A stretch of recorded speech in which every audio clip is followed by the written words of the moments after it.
بسم الله الرحمن الرحيم walaalayaal sida aad la socotaan muddo 9 casho ah kadib waxaa dalka ka dhici doona doorashadii madaxweynaha jamhuuriyadda federaalka Soomaaliya waxaana mas'uuliyadaas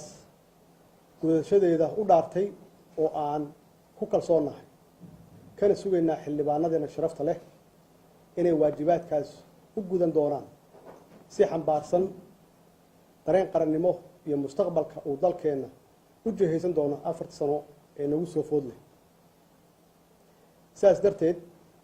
waxaan ka codsanayaa xildhibaanada qaranka inay si qoto dheer uga fakaraan cidda ay ku aaminayaan masiirka ummadda Soomaaliyeed dhanka kale waxaan fursadan uga faa'iideysanayaa inaan ugu baaqo kana codsado madaxda dawlad goboleedyada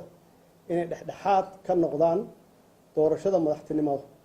ee nagu soo foodleh ayna xoogga saaraan wax ka qabashada dhibaatooyinka maamuleed iyo nololeed ee ka jira deegaanadaas qaarkood waxaa nasiib darro ah inay qaar ka mid ah madaxda dawlad goboleedyadu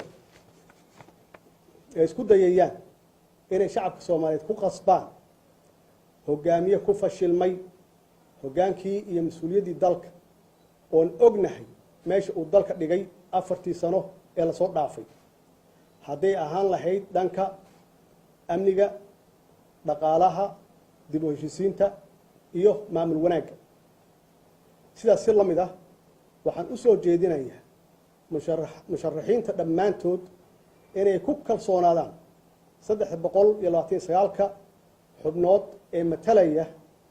shacabka Soomaaliyeed oo ay wakiilka ka yihiin ayna iimaansadaan dalkooda iyo dadkooda halkii ay taageero ka raadin lahaayeen dalal shisheeye waa mahadsantihiin wabillahi tawfiiq